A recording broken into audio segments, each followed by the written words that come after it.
Olá, o JR Entrevista começa agora. O nosso entrevistado hoje é o deputado federal Guiga Peixoto, do PSL de São Paulo. Deputado, nós acabamos de sair aí das eleições municipais e o PSL pulou de 30 prefeituras para 90. A que se deu? Que fenômeno foi esse?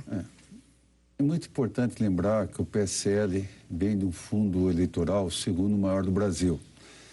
É impossível nós não termos um crescimento que nem teve o PSL com um fundo bárbaro do jeito que teve. Eu, particularmente, sou totalmente contra o fundo eleitoral. Eu acho que dinheiro público não deve ser usado em fundo eleitoral, principalmente. O Brasil peca nisso aí, nós temos pautas mais importantes para usar esse dinheiro do fundo eleitoral. E o PSL foi beneficiado com isso em grandes cidades. Eu vou citar um exemplo de uma cidade chamada Capivari, no meu estado de São Paulo, uma cidade pequenininha, no qual o prefeito que ganhou por uma diferença pouca, que é do PSL, ele usou 400 mil reais de fundo eleitoral. Então isso mostra que estamos na contramão do uso desse dinheiro público. Dinheiro público deveria ser usado para a saúde tão carente que o Brasil tem, na educação, no saneamento básico, entre outras coisas. Agora, como prevê, a não utilização desse recurso do fundo partidário pelos partidos, tendo em vista que isso é uma previsão legal? Fundo eleitoral, né? Exatamente. O que poderia ser feito para tentar se adequar a esse pensamento que o senhor acabou de colocar? Olha, nós temos aqui duas situações muito importantes. A primeira é diminuir paulatinamente o valor do fundo. Esse ano foi um absurdo. Diminuir até que chega um ponto que acabe de vez, tá? Esse é o que eu penso para o Brasil, tá? Um fundo eleitoral inexistente. Paulatinamente, até chegarmos no zero. Foi por isso que o senhor chegou a dizer, por exemplo, nas redes sociais, de que o PSL teria saído derrotado das urnas? Esse é um dos motivos? É o fundo eleitoral? Olha, aonde que o PSL cresceu? Foi em cidades pequenas, né? Não teve uma relevância numa grande cidade. Vê São Paulo, por exemplo, com a deputada Joyce Hasselmann. Foi um case de insucesso para uma mulher que teve mais de 1 milhão de votos. Agora, isso foi resultado do que o senhor disse também, que todos traíram o presidente Jair Bolsonaro? Na realidade, quando houve essa ruptura do PSL, houve sim aquelas pessoas que preferiram ficar, penso eu, ali do lado do fundo eleitoral e outras fiéis ao tudo aquilo que Bolsonaro falou, principalmente no tocante à corrupção, no tocante ao trabalho, no tocante a ter pessoas técnicas em cada ministério. Eu não posso deixar de falar o trabalho que o ministro Tarcísio de Freitas está fazendo no Ministério da Infraestrutura. E eu fiquei do lado do Bolsonaro pela capacidade técnica. Sou contra o fundo eleitoral, não usei o fundo eleitoral. Então, é essa a situação que o Brasil precisa ver, tá? Nós temos hoje um governo competente, um governo em suas pastas, em seus ministérios, são pessoas qualificadas, tecnocratas, e que está fazendo o que em 15 anos aí não foram feitos. Deputado, nós temos aqui no Brasil, enfrentamos, Renata, nas últimas eleições, uma polarização muito grande no país. O resultado das urnas, esse resultado demonstra aí o fim de uma polarização política no Brasil e que 2022 vai ser um ano de respirar e de realmente escolher bons candidatos e não esse em detrimento daquele? Olha, a gente tem que repensar nessas eleições. A eleição de São Paulo, por exemplo. Guilherme Boulos, uma pessoa conhecida por invasão de terras, processado criminalmente até por isso, chegar a um segundo turno, junto com o PSDB, em um governo que está sendo criticado em todas as situações. Você veja só que mal acabou a eleição, o próprio Dória já falou que estamos na fase amarela, o que mostra um desrespeito com a população até o dia da eleição. Temos que repensar, sim, os partidos. Não é possível, nós temos não tivemos o PT em nenhuma capital. porém tivemos crescimentos na metrópole mais importante da América do Sul, que é São Paulo. Agora, esse resultado das eleições, a gente viu que os grandes ganhadores mesmo foram os partidos de centro. Esses partidos de centro, tendo aí o domínio principalmente das capitais, vai fazer com que o presidente Bolsonaro acabe tendo que se aliar, e a gente vê que ele vem se alinhando ao Centrão, já que ele no início falava que não queria se alinhar ao Centrão? Na minha opinião, eu vejo que alianças são sempre bem-vindas, tá? Nós vemos um crescimento enorme dos republicanos, vemos um crescimento enorme de outros partidos aí, Avante, Patriota. Esse alinhamento com as pessoas que querem fazer o Brasil andar é muito importante. Não podemos ficar cegos num lugar, trancados na nossa casinha, sem abrir a janela e ver que temos que aliar com outras pessoas do bem. O Brasil carece de uma reformulação total no sistema eleitoral, no sistema partidário, tá? Partidos de centro, partidos de esquerda e partidos de direita, eles têm que pensar que a população, aquela sofrida, merece de ser mais guardada, ter mais benefícios. Fiquei muito feliz quando o marco do saneamento básico foi aprovado, no qual aqui não posso deixar de citar o nome do Geninho Zulian, deputado paulista, que fez acontecer isso aí. Realmente está na hora de a gente privatizar vários setores. Fico triste até com a saída do Salim Matar no nosso governo, com o Paulo Webel, que são pessoas relevantes, pessoas de capacidade técnica enorme para as tão sonhadas privatizações. Deputado, o senhor falou aí do PSL, né? E eu queria saber o seguinte, conte pra gente, ninguém vai ouvir. Existe a possibilidade de o presidente voltar ao PSL, porque o presidente do Republicanos, ele já disse que não vão abrir mão da direção para ter o presidente Bolsonaro no partido. E no PSL, existe essa... Olha, isso aí eu desconheço, essa pergunta você tem que fazer para o próprio presidente mesmo, tá? Eu posso responder por mim, eu não voto no PSL. Eu não... quando houver janela, eu quero sair do PSL, tá? O senhor quer sair? O clima tá ruim assim lá? Não, eu não me identifico com a diretoria do PSL do Estado de São Paulo, tá?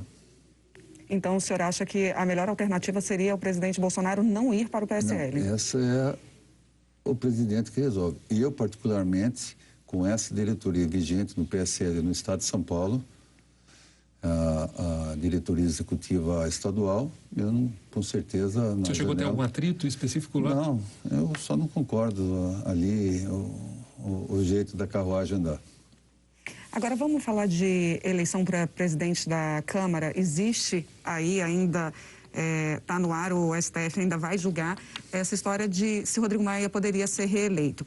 Seria bom para a Câmara? É uma aberração, né? Você rasgar a Constituição.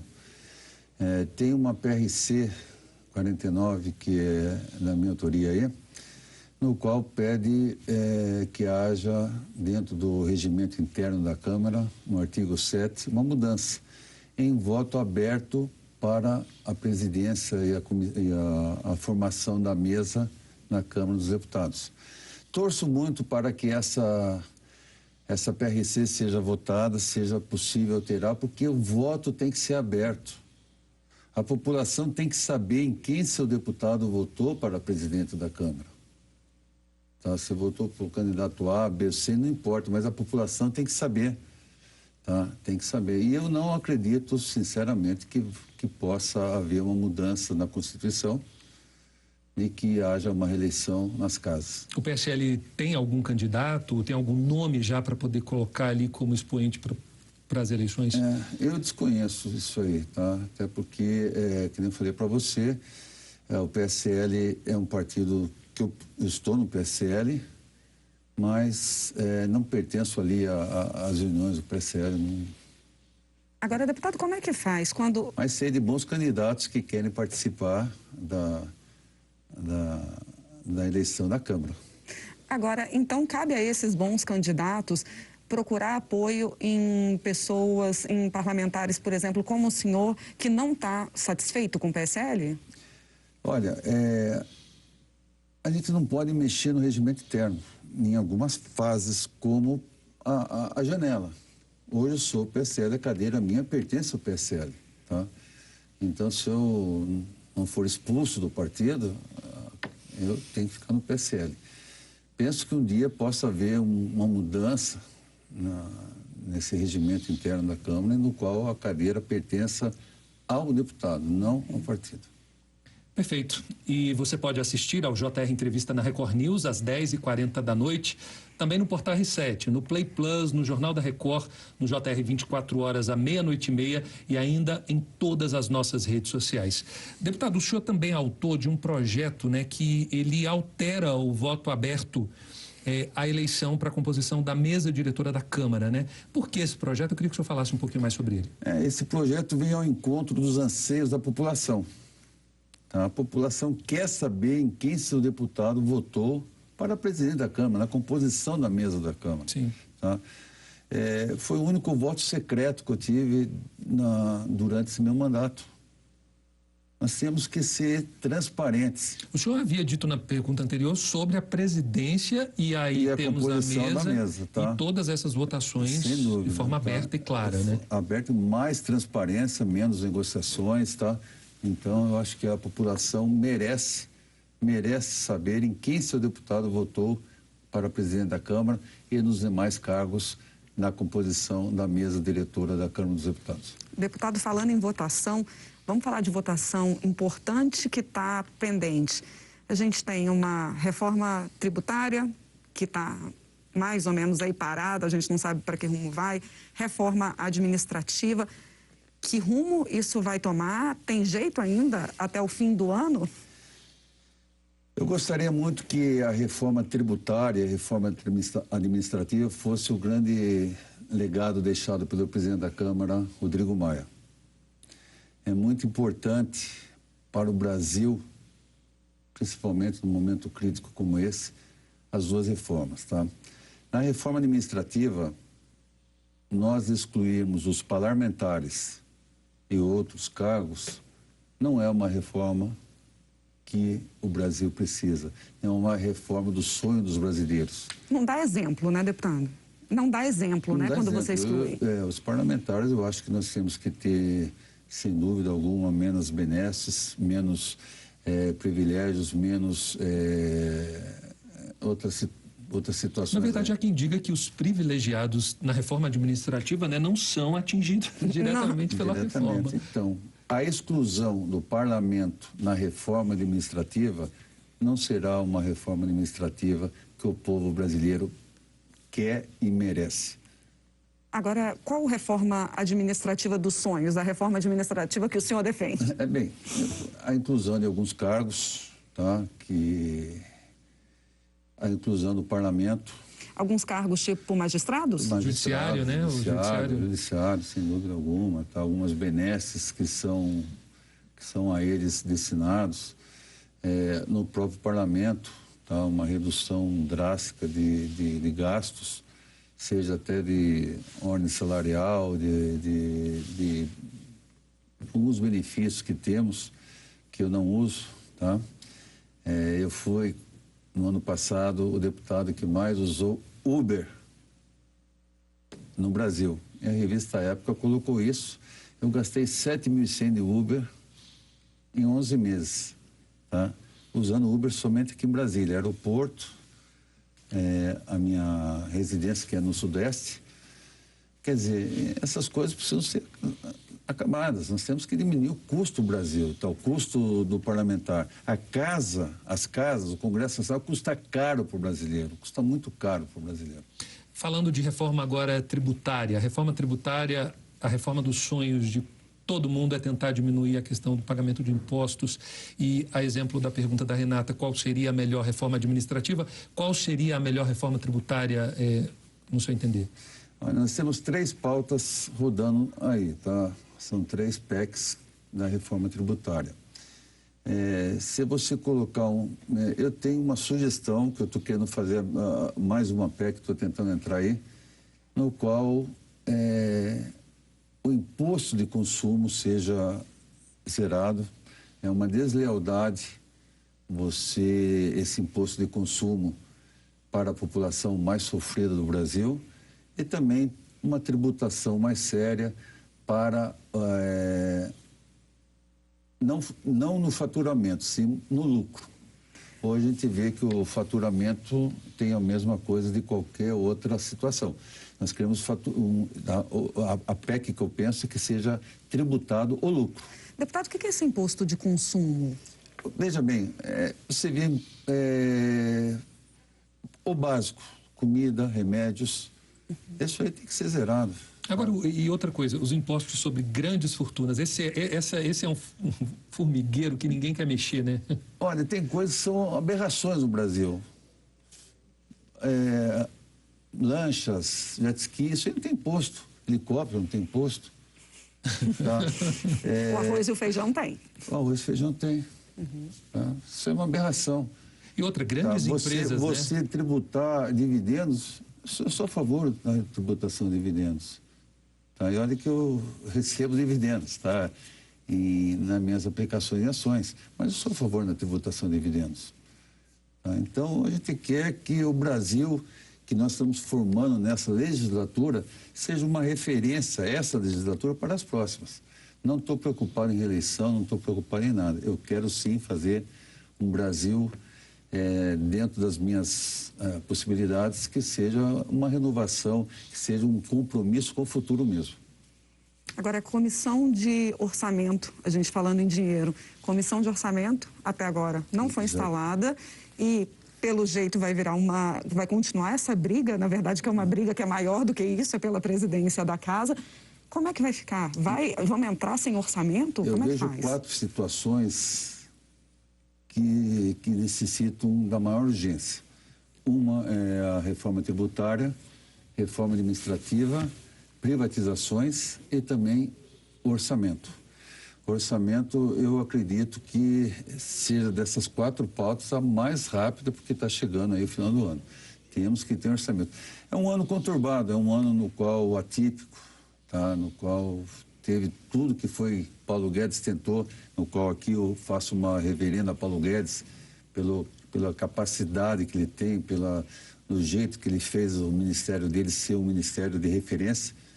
Mas foi um ano atípico, tá? Nós não podemos pensar agora o fim do auxílio emergencial, teremos ou não, tá? Agora, vai dar tempo de votar esse orçamento? Tem que dar, né? Tem que dar, nós temos aí um mês para votar nisso aí, né?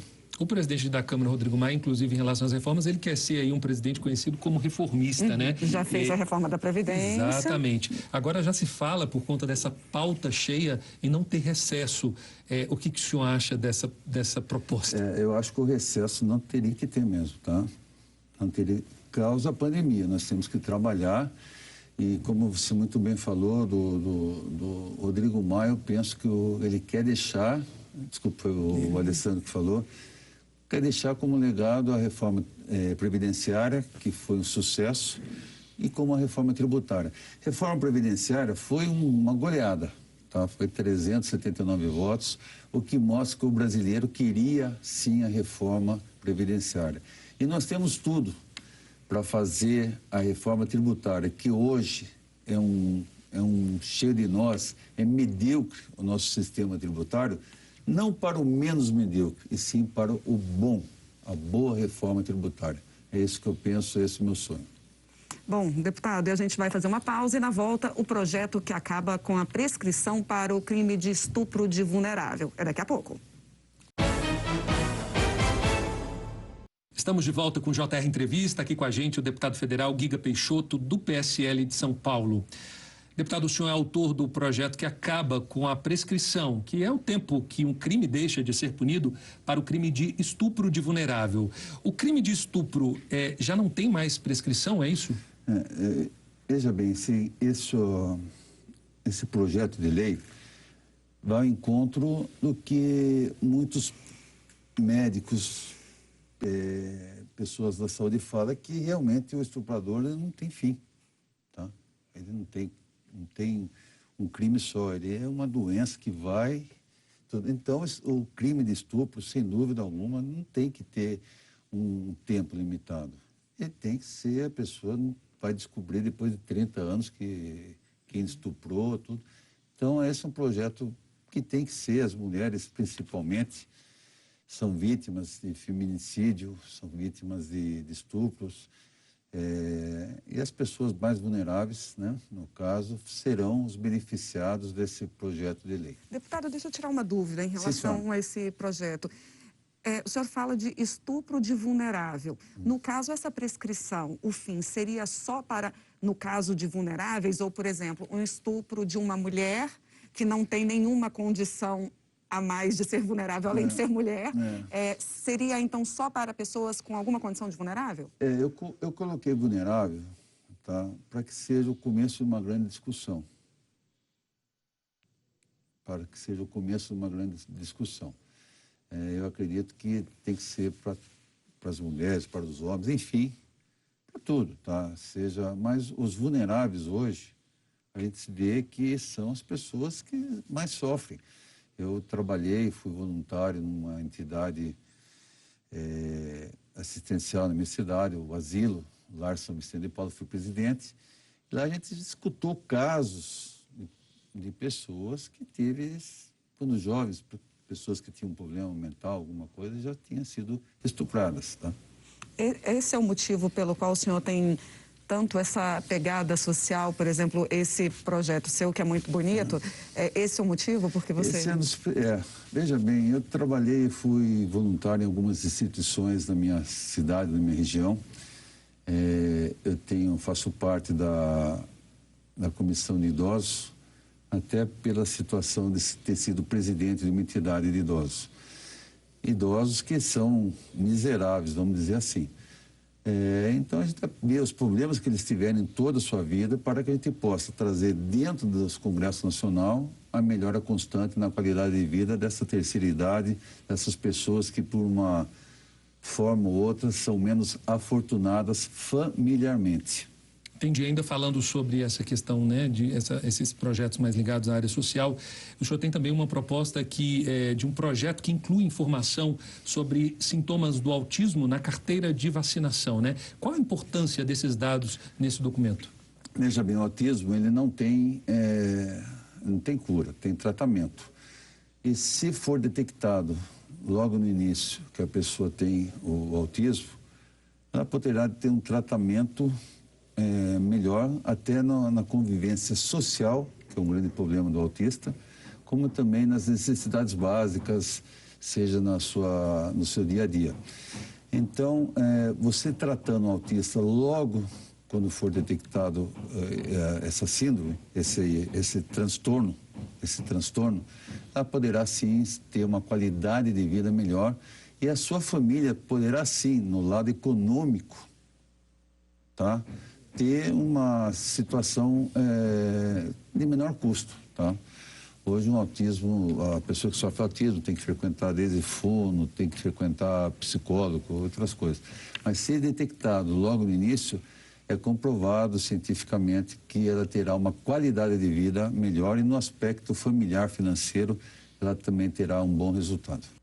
Deputado, vamos mudar de assunto. PEC, prisão após condenação em segunda instância. Só a favor? Nossa, totalmente a favor. Eu acho que o brasileiro é a favor. Nós temos que colocar verdadeiramente bandidos travestidos de políticos na cadeia, tá? E seja em qualquer situação, a prisão em segunda instância é mais do que necessária. Os países mais avançados do mundo têm a prisão em segunda instância, tá? E o Brasil precisa ter também. Se não me engano, são 4 ou 5 países no planeta que não têm prisão em segunda instância, né? Então, não vejo a hora, talvez seja o dia mais feliz no Congresso Nacional, a hora que eu votar prisão em segunda instância. E como é que está, desculpa, Renata, como é que está a proposta de emenda à Constituição justamente para mudar isso? Então, é uma das pautas que mais eu queria, né? Mas está ali, os líderes dos partidos estão com as prioridades agora do orçamento de 2021 E o próprio Maia, ele pensa muito em deixar como legado dele a reforma tributária. Mas eu penso que logo em fevereiro, na votação da nova mesa da Câmara, seja votada a PEC segunda instância, a 199. Agora, deputado, tem muita gente que é contra a prisão após condenação em segunda instância, justamente olhando para o próprio umbigo. Vai ser uma briga de foice. Sem dúvida alguma, né? Vai ser uma briga de foice, mas necessária para que, na maioria dos casos, a maldita corrupção que assola no país há 500 anos e que teve uma força muito maior há 20 anos, 30 anos, seja colocado um ponto final, né? Ou, pelo menos, amenizada, né? Exato, é porque falam justamente disso, né, de ferir essa questão da inocência, né, enfim, é uma discussão muito longa. Outro caso polêmico também é o da deputada Flor de Lis, e há uma previsão para o Conselho de Ética analisar essa situação, deputado? Já tinha que ter analisado, né? Eu não faço parte da Comissão de Ética, mas eu acho que já tinha que ser analisado. Eu acho que esse ano ainda... Você acha que estão evitando porque tem outras comissões, né, que que causam polêmica também? Se instalar uma, tem que... Hoje, o Congresso Nacional, através das próprias declarações dos deputados em redes sociais, virou uma enxurrada de denúncias na Comissão de Ética, tá?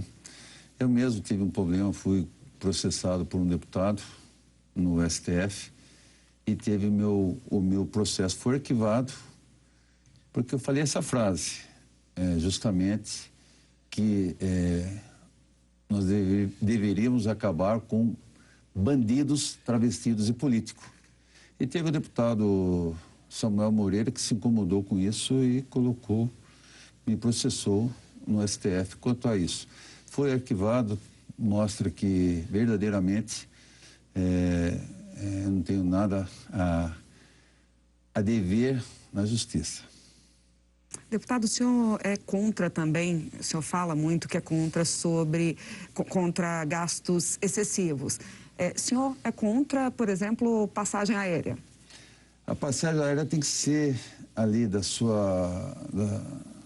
tem que ser analisada passagem por passagem, tá? Tem que ser do seu estado, tem que ser da sua região, tem que ser da sua base, tá? Não pode ser mais do que isso. E outra coisa, tem que ter um limite. Tá? Você fazer uma mudança de passagem, depois ressarcimento, é uma falta de agendamento sua. Comprei a passagem para segunda-feira, não vou mais segunda, vou na terça de manhã. Então isso aí quem paga é o povo brasileiro. Tá? Então esse agendamento tem que ter um regramento. Aonde tem regras, onde tem ordem, com certeza tem o progresso. Perfeito. O JR Entrevista vai para o intervalo e no próximo bloco os desafios para superar a pandemia no ano que vem. Até já. Estamos de volta com o JR Entrevista. Hoje com a gente o deputado federal Guiga Peixoto, do PSL de São Paulo. Deputado, o senhor é autor aí de um projeto que pune quem recebe indevidamente o auxílio emergencial. É para diminuir o tal custo Brasil? Não, é para moralizar o tal custo Brasil, tá? O governo Bolsonaro, ele está abrindo as torneiras para um momento tão crítico que vive o planeta, em especial o Brasil, tá? A pandemia. Porém, muitas pessoas estão usando esse auxílio emergencial de forma irregular.